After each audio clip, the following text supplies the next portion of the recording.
politics, but also of the media, of Fortune 500 companies, and to basically say, hey, whether it is through a bullet in the case of JFK, whether it is through what I believe were tapes used to incriminate Nixon, who was very outspoken against the Israeli lobby and their interests in Washington, D.C., and most recently with Jeffrey Epstein, it is a group of people using any mechanism available to ensure that at the highest levels of all of those silos of power, they get who they want in office, what they want in terms of legislation. And if we then look at the most recent rendition of who it is that's supposed to be investigating these things, we can even look at Kash Patel, who his girlfriend, of all places, prior to dating this man, and she's a pretty woman, and he is not an attractive man. They're almost double in terms of age, right? This is a far younger woman, and prior to being with Kash Patel was working for PragerU. And if we look at who literally ran that organization, it was a former Israeli Unit 8200 leader. And so, again, these fingerprints are just all over everything. I thought I would just add that. Again, I don't want to be redundant. I want to be respectful of space and try to be concise. But, Diligent, I just wanted to throw that out there in case any of those points were kind of left off the table for anybody.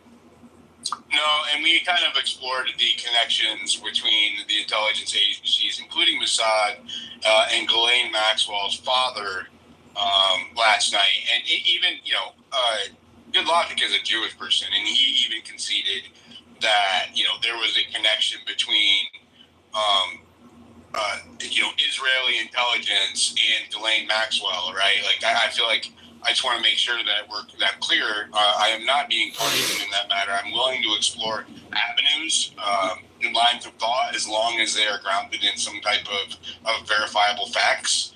And so, but thank you for that, Ian. Let's go ahead, Good Logic, and then we'll go to MG. Just to follow up on that, I think that it's perfectly reasonable to explore whether Mossad or Israel agents are involved in Epstein. I question when people say that this is what it was rather than being CIA, FBI, MI6, or some consortium of these different intelligence agencies. More than one thing can be true at the same time. Right, and when people get fixated that it's about the Jews, then I start questioning, okay, are you really looking for truth here, or are you looking to find someone that you can, a popular entity that you can point your finger at, which is great for getting clicks?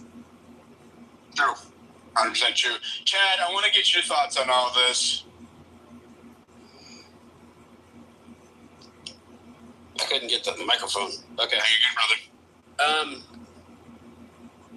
Well, I worked on the Trump campaign and still advocate, and but I've always been honest with people asking me questions, and ultimately, this is an abject failure. There's no other way to go about it. There is no other way to look at it. I don't know exactly whose feet this will fall at. I am by no means everybody. I'm seeing people out there. I'm ride or die with Trump. I'm ride or die with America. That's who I made my oath to. And ultimately, the problem I have with this, Diligent, and I work closely with General Flynn, and I understand the intel world. I understand MI6. I understand CIA, and you're never going to know unless somebody wants you to know, and then they're going to cloud what they put out.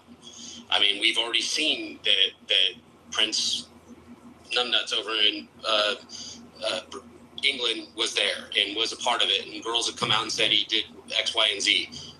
He's still walking around. It's all good. The system.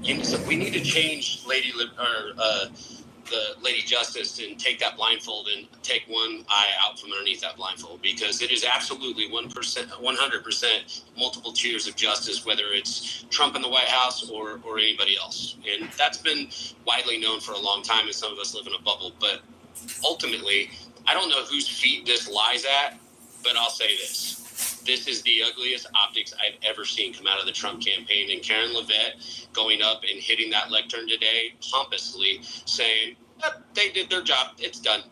It was an abject failure to the American people, and it brings us back to the binder rollout and everything else. And we're not used to seeing these kind of failures come out of a Trump universe, I keep looking for, okay, this seems like a failure, and Trump usually comes out on the other side of this, and I think that he will and he can, but I think what you're going to have is what I call the politician two-step, they're going to be quiet. They're going to let this die. There's going to be more things that are going to end up in the news cycle, and it's going to be that everyday post like we see on Twitter, like, hey, what about I don't know, Fort Knox? Were we supposed to go in there?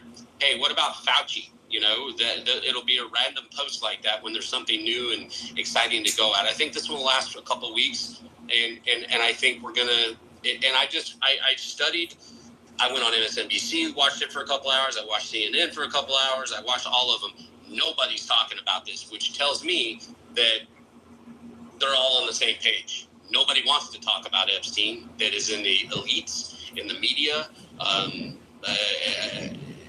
whether it's Jews or Brazilians or whoever. It's that nobody in the elitists want to talk about this, and the reason why is that I think that it in